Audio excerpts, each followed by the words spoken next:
All right, guys, this is not your standard looking Colt O1911SE-A1, also known as the SE model, Colt SE. If you look at it, I've done a couple things to it. We'll get into that. I'll talk about the upgrades. I'll talk about what I left normal and why I wanted this gun. When I first got into 1911s, right, there was one picture that I just tried to mimic over and over and over on various models. Now, the issue that I had was that I liked my 1911s to have a light on it for personal reasons. Trying to mimic this picture was incredibly difficult because, you know, you can get a 1911 with a rail, just didn't look the same. You know, there's debates from old school people who don't necessarily agree, to each their own, but I like having them on my gun, not only for practical reasons, but for aesthetics. When I first saw the Colt SE, I was like, man, that is a good looking gun. I mean, it is just beautiful, absolutely beautiful. But of course, I didn't jump on it because it didn't have a rail on it. Because it didn't have the rail, when they would put a light on it, and just didn't really want it.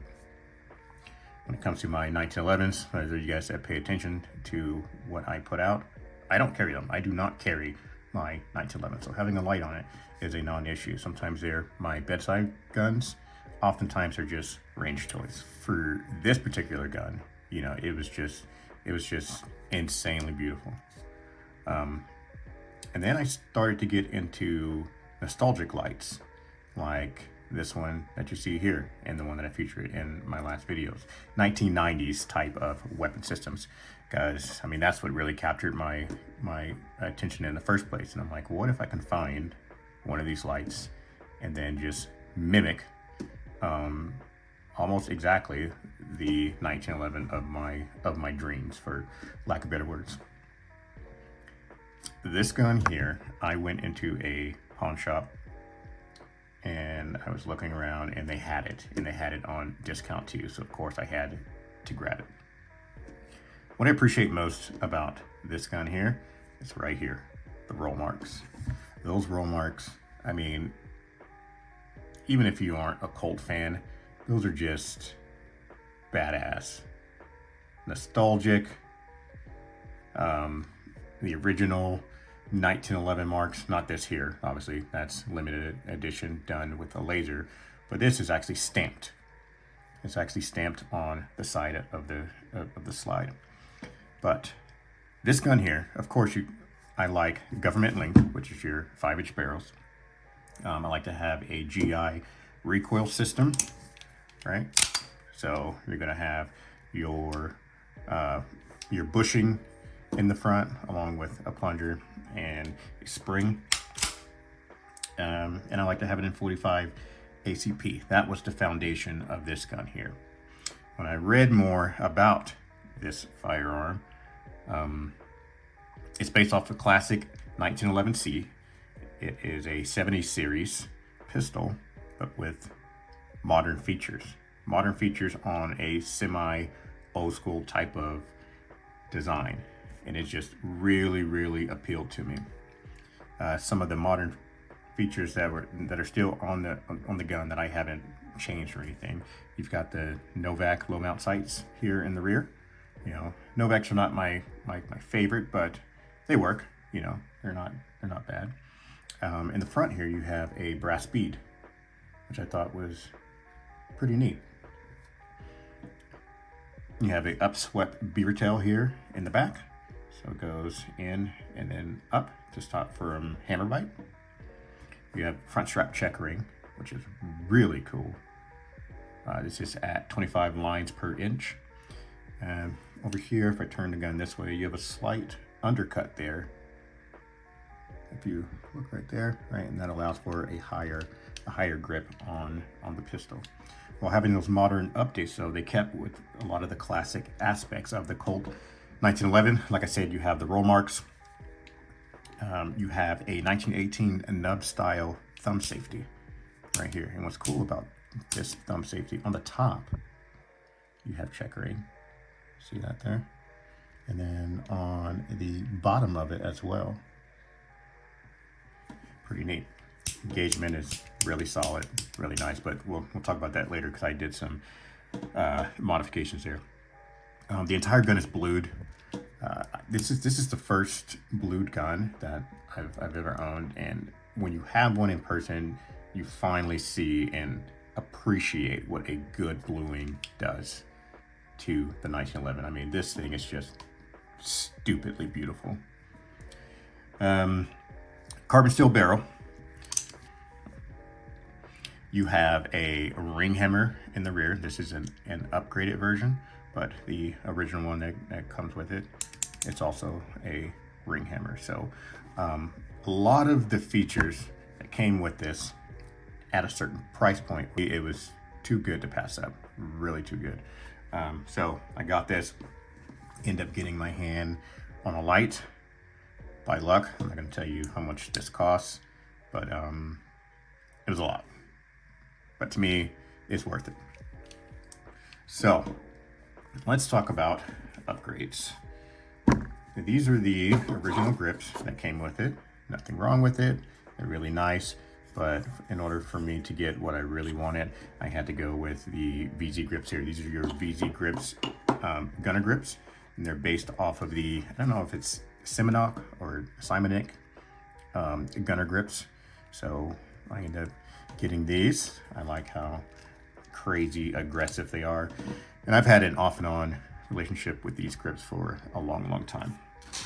Now, upgrades, other than the grips, if we look here, right, these are all the things that I upgraded on it, right? All of this. And you're gonna look at that and be like, holy crap, right? That must have cost a lot of money, this and that, the gunsmith doing it. Nope, the price was fairly decent, and I did all the upgrades myself with the exception of the bushing. Right, in order to fit the bushing that I wanted on here, I took it to a place that's local to me called Mars Armament, and they fit the bushing on there. But this is the slice stop. This is still a relevant piece. It's just in order for this to fit on the gun, you know, you have to have a longer slice stop to hold it. So this one is still good. This isn't necessarily an upgrade. It's just a piece that's needed for the gun. But starting with the bushing, this was the original bushing that came with it. It was fairly easy to spin whenever I was disassembling the gun. It was kind of loose. I wanted a new bushing for two reasons. A, to get a tighter fit, a tighter relationship between the bushing and the barrel. But then also I found this really cool, nostalgic NM national match with that number on their barrel, and I just think that looks awesome.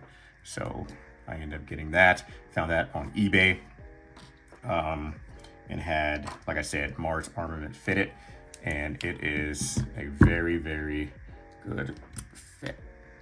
I can't turn it anymore with my finger to loosen it. Yes, I know there's a better way to take this down. I'm just showing you guys how tight he ended up getting it. All right, so there's that. That's the bushing. The next thing that I wanted to upgrade immediately, and I knew this right away when I first got this gun, and you know, the first thing you're gonna do, you're gonna get it, you're gonna pull that hammer back, and you're gonna pull the trigger, right? It was not good. You know, this is the original trigger that was in it. It was a short trigger like this, black, but the relationship between the trigger and the sear, I mean, it was gritty, it was grindy. It was probably around maybe 5 pounds or so. I knew that is something that I wanted to replace immediately. So I decided to get an upgrade. I went to Harrison Customs. They make exceptional products. And I ended up buying a new sear. This is the sear for people that don't know what that is. This is your disconnector. I ended up getting a new disconnector as well. I got a new hammer, ring hammer, which is here, and a new strut for your main spring housing. Right? I knew that I wanted to replace these things. Definitely, this on their site, you can buy it as a single package. This is for the ignition system, and all of them were drop-in, literally. Well, with the exception of the trigger, I took some sandpaper and I had to grind down the top and the bottom, just going, you know, a couple things at a time, a couple swipes at a time, and then fitting until it fit perfectly. But replacing those alone caused the trigger to just become, I mean, I also set the poundage. I think I set it right around 4 pounds. For some people that's too light, but for me it's perfect. So a little bit of a take up there, the wall, and then just crisp. Boom. Yep. Take out that magazine. Let's do that again.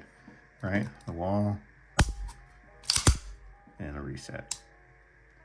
I mean, it is really nice trigger pull. All right, so that is something that I wanted to do immediately. Moving on, I just happened to have, well, actually going back, I also wanted to go with the old style mainspring housing based off of World War II, right? A World War II 1911. That is bowed out a little bit here, and I wanted the lanyard loop, so I ordered a lanyard loop from EGW. I actually have it right here. It's the EGW GI arched. That's what I was trying to think of.